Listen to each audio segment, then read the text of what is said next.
जय हिंद। स्वागत है आपका इस YouTube channel learn tea life में। आज है 26 जनवरी और इस वीडियो में हम द हिंदी एडिटोरियल का वोकेबलरी कवर करेंगे। तो first of all happy republic day to all, क्योंकि प्रत्येक साल 26 जनवरी को हमारे देश में रिपब्लिक डे सेलिब्रेट किया जाता है। क्योंकि इस दिन क्या हुआ था, हमारे देश का संविधान लागू किया गया था और हमारा देश का संविधान बनकर कब तैयार हो गया था, तो 26 नवंबर 1949 को बन के तैयार हो गया था। लेकिन 26 जनवरी 1950 को क्या किया गया था, उसको लागू कर दिया गया था। इसी उपलक्ष्य में क्या किया जाता है, प्रत्येक साल 26 जनवरी को रिपब्लिक डे सेलिब्रेट किया जाता है। तो चलिए चलते हैं वीडियो की तरफ। सबसे पहला वर्ड आपके सामने है एस्टोनिशिंग। क्या है एस्टोनिशिंग? एस्टोनिशिंग एक क्या है, एक एडजेक्टिव वर्ड है।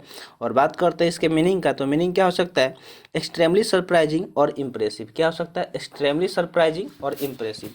या फिर अगर इसके हिंदी मीनिंग का बात करें तो हिंदी मीनिंग क्या हो सकता है, आश्चर्यजनक हो सकता है। ठीक है, क्या हो सकता है, आश्चर्यजनक हो सकता है इसका हिंदी मीनिंग।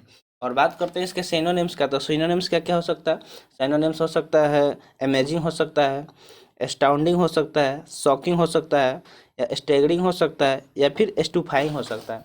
ये सारे क्या हो सकते हैं, इसके सिनोनिम्स हो सकते हैं किसके, एस्टोनिशिंग के।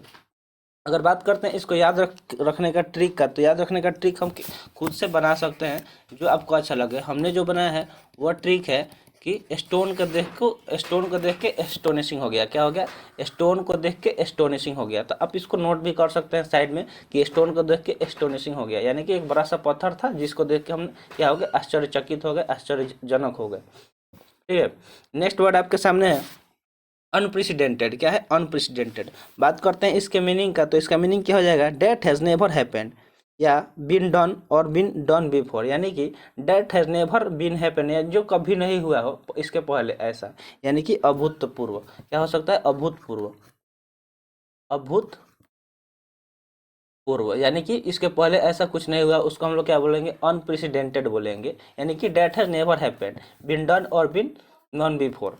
और बात करते हैं इसके साइनोनिम्स का, तो साइनोनिम्स क्या हो सकता है, अनपैरेलल्ड हो सकता है, अनपैरेलल्ड, या फिर एक्स्ट्राऑर्डिनरी, या फिर रिमार्केबल भी हो सकता है, या फिर अनयूजुअल हो सकता है। तो ये सारे क्या हो सकते हैं इसके साइनोनिम्स, किसके, अनप्रेसिडेंटेड के। और अनप्रेसिडेंटेड मतलब अभूतपूर्व, यानी कि जो कभी फ्यूचर में ऐसा नहीं हुआ हो, डेट हैज नेवर हैपेंड, यानी कि कभी नहीं हुआ।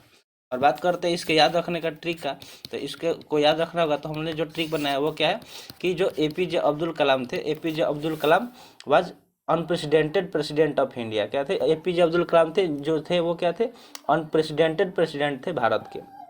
तो ऐसे आप याद कर सकते हैं। नेक्स्ट वर्ड आपके सामने है स्लेश। क्या है, स्लेश यहाँ पे वर्ब है। ठीक है, स्लेश क्या है, वर्ब है। बात करते हैं इसके मीनिंग का, तो क्या हो सकता है, क्रिटिसाइज सिवियरली। क्या हो सकता है, क्रिटिसाइज सिवियरली, यानी किसी चीज़ का कड़ी आलोचना करना। क्या करना, कड़ी आलोचना करना, कड़ी आलोचना करना, यानी कि स्लेश उसको हम बोल सकते हैं,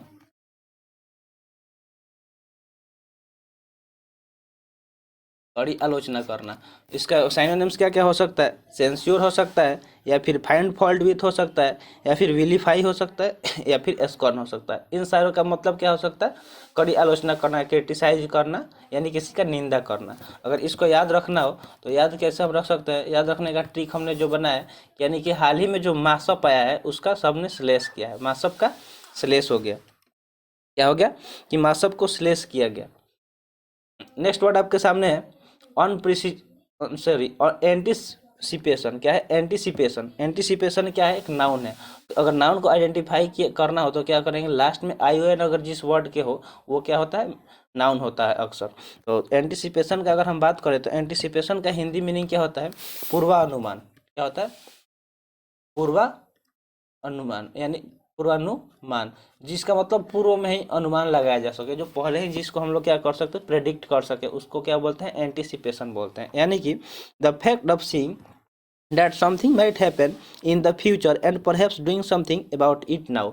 यानी कि मान लीजिए कि इसका मतलब ये हुआ कि किसी चीज़ का हम लोग पहले अनुमान कर ले और उसके लिए अभी से ही तैयारी करें। ठीक है, तो उसको क्या बोलते हैं, एंटीसिपेशन बोलते हैं।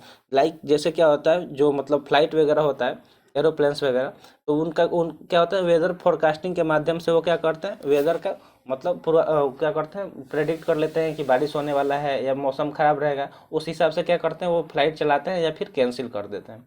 तो ऐसे क्या होता है, ये मतलब डेली लाइफ से आपको रिलेट करके बता रहा हूँ कि ये कैसे याद रहेगा, तो उसको हम लोग एंटिसिपेशन बोलते हैं। और बात करते हैं इसके सिनोनिम्स का, तो सिनोनिम्स क्या हो सकता है, एक्सपेक्टेशन हो सकता है, ठीक है, एक्सपेक्टेशन हो सकता है, या फिर प्रेडिक्शन हो सकता है, ये सारे क्या हो सकते हैं, इसके सिनोनिम्स हो सकते हैं। और इसका ट्रिक क्या हो सकता है, तो बात करते हैं ट्रिक का, तो ट्रिक हो सकता है कि एंटीवायरस रिक्वायर्ड है सिस्टम के लिए, क्योंकि मतलब एंटिसिपेशन है फाइल करप्ट हो गया हो। मतलब क्या है, मान लीजिए कि जो सिस्टम होता है उसमें एंटीवायरस डाला जाता है, किस लिए कि वो मतलब वायरस ना आ जाए और फाइल करप्ट ना हो जाए। तो मतलब हमको एंटिसिपेशन है कि फाइल करप्ट हो गया है, तो एंटीवायरस की सिस्टम में ज़रूरत है। ऐसे आप बना के एंटिसिपेशन का ट्रिक याद कर सकते हैं। तो ये ट्रिक आपको कारीगर लगी होगी ज़रूर, और अच्छी लगी हो तो लाइक कर दीजिए वीडियो। नेक्स्ट वर्ड आपके सामने है ओपेसिटी। ओपेसिटी क्या है, एक नाउन है। ओपेसिटी यहाँ पे एक नाउन है, और इसके मीनिंग की अगर बात करते हैं तो इसका हिंदी मीनिंग क्या हो सकता है, अस्पष्टता हो सकता है। क्या हो सकता है, अस्पष्टता हो सकता है इसका हिंदी मीनिंग। और इसका इंग्लिश मीनिंग क्या हो सकता है, the quality of lacking transparency or translucent. The quality of lacking transparency or translucent, जिसको हम लोग ओपेसिटी बोलते हैं। देखिए, आप साइंस पढ़े होंगे, साइंस में लाइट चैप्टर पढ़े होंगे। लाइट चैप्टर में एक टर्म आता है, कौन कौन सा टर्म आता है, एक होता है ट्रांसपेरेंट, क्या होता है, ट्रांसपेरेंट होता है, और एक होता है ओपेक होता है, ठीक है। तो ट्रांसपेरेंट और ओपेक क्या होता है, मतलब जिसके लाइट आर पार चला जाए उसको हम लोग क्या बोलते हैं, ट्रांसपेरेंट बोलते हैं, और जिसके लाइट आर पार ना हो, जिसको पार ना कर पाए, उसको ओपेक बोलते हैं। यानी कि अगर मतलब जब अगर हम शैडो के बारे में पढ़ रहे होंगे, तो जो ट्रांसपेरेंट चीज़ होते हैं उसका शैडो नहीं बनता है, ठीक है, और जो ओपेक होते हैं उसका शैडो बनता है। तो ऐसा वो क्या होता है, ओपेसिटी होता है, यानी कि उस पर जब लाइट आर पार नहीं जाएगा तो इसलिए वो क्या करेगा, उसका शैडो बनाएगा। तो ऐसे आप याद कर सकते हैं कि ओपेसिटी यानी कि अस्पष्टता, जो स्पष्ट रूप से ना हो। बात करते हैं इसके सिनोनिम्स का, तो सिनोनिम्स क्या क्या हो सकता है, ओपेकनेस हो सकता है, या फिर नॉन ट्रांसपेरेंसी हो सकते हैं, या ऑब्सक्यूरिटी हो सकता है। ये सारा क्या हो सकता है, इसके सिनोनिम्स हो सकता है। अगर इसको याद करना होगा तो हम लोग कैसे याद करेंगे, इसको याद करना होगा तो कैसे याद करेंगे, तो उसके ट्रिक हमने जो बनाया है वो ट्रिक है कि मार्बल स्टोन में ओपेसिटी नहीं है। क्या हो सकता है, जो मार्बल होता है, मार्बल का स्टोन होता है, मार्बल स्टोन में ओपेसिटी नहीं है, ठीक है, मार्बल स्टोन में ओपेसिटी नहीं है। तो ऐसे आप इसको याद कर सकते हैं, जो मार्बल का स्टोन नहीं होता है, मार्बल वगैरह घर में लगता है, तो जो मार्बल स्टोन होता है उसमें ओपेसिटी नहीं होता है। तो ऐसे आप याद कर सकते हैं, क्योंकि उसमें अस्पष्टता नहीं होता है, इस पार से उस पार नहीं देख सकते हैं। नेक्स्ट वर्ड आपके सामने है कॉम्प्रीहेंड। कॉम्प्रीहेंड एक क्या है, एक वर्ब है, ठीक है, कॉम्प्रीहेंड एक क्या है, वर्ब है। और बात करते हैं इसके मीनिंग का, तो इसका मीनिंग क्या होता है, हिंदी मीनिंग हो सकता है समझना। क्या करना, समझना, किसी चीज़ को समझना। या फिर इसका इंग्लिश मीनिंग क्या हो सकता है, ग्रास्प मेंटली, ठीक है, ग्रास्प मेंटली यानी कि दिमाग लगा के किसी चीज़ को हल करना, समझना, ठीक है, समझ कर हल करना, जिसको कॉम्प्रीहेंड बोलते हैं। लाइक आप एग्जाम में देखे होंगे कि क्या होता है, कॉम्प्रीहेंशन आता है, पैसेज के रूप में होता है, जिसको पढ़ के समझना होता है और आंसर देना होता है। तो उसी का ये फॉर्म क्या है, कॉम्प्रीहेंड है, जो एक वर्ब है जिसका मतलब होता है समझना। और इंग्लिश मीनिंग क्या होता है, ग्रास्पमेंटली।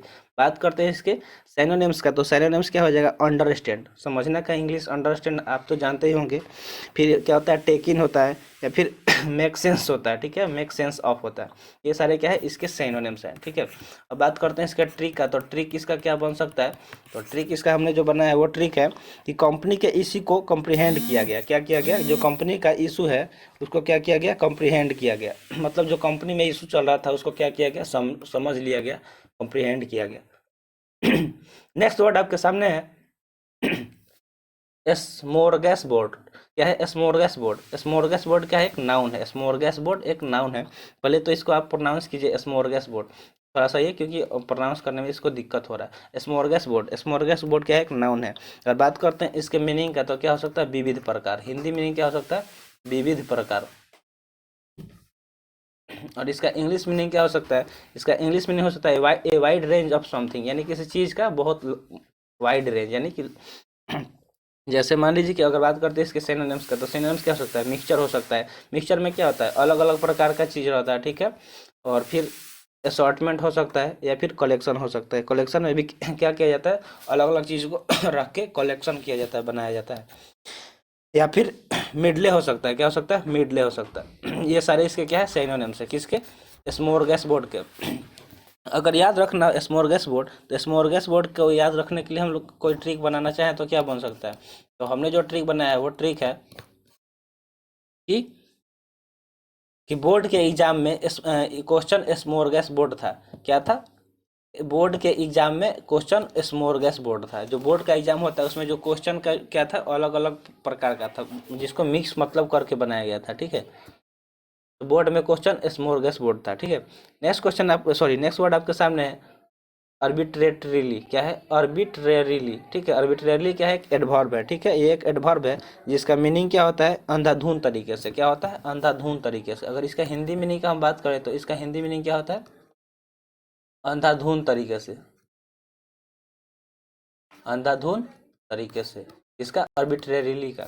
और बात करते हैं इसके इंग्लिश मीनिंग का, तो इंग्लिश मीनिंग इसका क्या हो सकता है? On the basis of random choice or personal whim rather than any reason or system. ठीक है, अगर इसका बात करते हैं सिनोनिम्स का, तो सिनोनिम्स क्या हो सकता है? रेंडमली, यानी किसी रैंडम किसी चीज़ का मतलब डिसीजन लेना या कोई काम करना, उसको क्या बोलते हैं? रेंडमली बोलते हैं, या फिर अर्बिट्रेरली बोल सकते हैं, या फिर इरेगुलरली भी बोल सकते हैं। मान लीजिए किसी नियमित तरीके से नहीं, ऐसे जैसे मतलब कोई अंधाधुंध कोई काम कर दिया, उसको क्या बोलते हैं? अर्बिट्रेरीली बोलते हैं। ठीक है, अर्बिट्रेरली। बात करते हैं इसको याद रखने का ट्रिक का, तो इसका याद रखने का ट्रिक क्या हो सकता है? ट्रिक इसका बन सकता है कि डेटा बिट्स में अर्बिट्रेटरी मिल जाएगा। क्या हो जाएगा? जो डेटा होता है, जो डेटा हम लोग यूज करते हैं, तो देखिए डेटा का अलग अलग फॉर्म होता है। सबसे छोटा फॉर्म बाइट्स होता है, फिर बिट्स होता है, ठीक है, फिर किलो बाइट होता है, फिर ऐसे मेगा बाइट होता है, फिर जीगा बाइट होता है, फिर टेरा बाइट होता है। तो ऐसे होता है। तो जो डेटा है वो बाइट में इजीली मिल सकता है। क्या हो सकता है? अर्बिट्रेटरी मिल जाएगा। क्या मतलब? अंधाधुंध तरीके से मिल जाएगा। जैसे नेट चलाते हैं तो इसका स्पीड आता है ना MBPS, अगर बिट्स में आना हो तो अंधाधुंध तरीके से नहीं आएगा, बहुत ज़्यादा बिट्स में देखेगा, दिखाई देगा। तो इसलिए ये ट्रिक यहाँ पे बनाया गया है। नेक्स्ट वर्ड आपके सामने है क्रूड। क्रूड क्या है? एडजेक्टिव वर्ड है। क्रूड एक एडजेक्टिव वर्ड है जिसका मीनिंग होता है असिद्ध, यानी कि नॉट एक्यूरेट, अनएक्यूरेट भी बोल सकते हैं। इसका अशुद्ध हो सकता है। ठीक है, असिद्ध भी इसको लिख सकते हैं, असिद्ध। और इसका इंग्लिश मीनिंग क्या हो सकता है? इंग्लिश मीनिंग हो सकता है ऑफ एन एस्टिमेट और गेस, यानी कि कोई मतलब गेस किया गया हो कि हाँ ये शुद्ध है। Likely to be only approximately accurate, यानी कि अनुमानित तरीके से सही होना, जिसको क्या बोलते हैं? क्रूड बोलते हैं। ठीक है, बात करते हैं इसके सिनोनिम्स का, तो सिनोनिम्स क्या हो सकता है? इम्प्रिसाइज हो सकता है, या फिर अप्रोक्सीमेट हो सकता है, या फिर नॉट एक्यूरेट हो सकता है।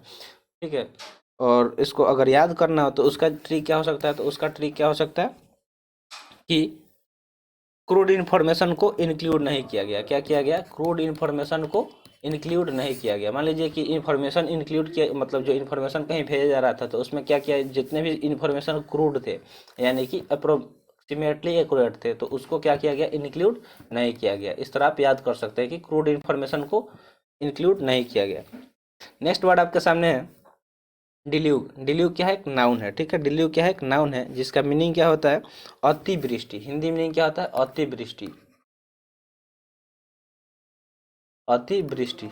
और इसका इंग्लिश मीनिंग का अगर बात करें तो इंग्लिश मीनिंग क्या हो जाता है? A great quantity of something arriving at the same time, यानी कि किसी एक ही टाइम पे क्या होना, किसी चीज़ के बहुत अमाउंट में आ जाना, जिसको हम लोग क्या बोलते हैं? डिल्यूग बोलते हैं। लाइक फ्लड वगैरह होता है, मान लीजिए कि थोड़े टाइम में क्या होता है? बहुत ज़्यादा अमाउंट में पानी आ जाता है कहीं पे, जिसको हम लोग क्या बोलते हैं? फ्लड बोलते हैं। और इसका अगर सिनोनिम्स का अगर बात करते हैं, सिनोनिम्स क्या होता है? बैरेज हो सकता है, या फिर वॉली हो सकता है। और इसको याद रखना होगा, तो हम लोग कैसे याद रख सकते हैं कि ट्रिक इसका अगर याद बनाया जाए तो ट्रिक बन सकता है कि दिल्ली में क्या हो गया? दिल्ली में रेन वाटर का डिल्यूग चल रहा है। क्या हो रहा है? दिल्ली में रेन वाटर का डिल्यूग चल रहा है। ठीक है, रेन वाटर का डिल्यूग चल रहा है। दिल्ली में क्या होता है? जब पानी आता है तो अचानक से चारों तरफ पानी पानी पानी पानी हो जाता है, तो वही क्या हो जाता है? मतलब एक थोड़े टाइम में बहुत ज़्यादा अमाउंट में कोई चीज़ आ जाता है, तो उसको ही हम लोग क्या बोलते हैं? डिलीव बोलते हैं। तो आज का सेशन यहीं पे समाप्त हुआ। आई होप आपको ये वर्ड मीनिंग पसंद आई होगी, और इसमें जो ट्रिक बताया गया इसको याद रखने के लिए, और ये सेशन भी आपको पसंद आई होगी। तो पसंद आई है तो वीडियो लाइक कर दीजिए, और अभी तक चैनल सब्सक्राइब नहीं किए हैं तो चैनल सब्सक्राइब कर दीजिए। मिलते हैं फिर अगले सेशन में। जय हिंद।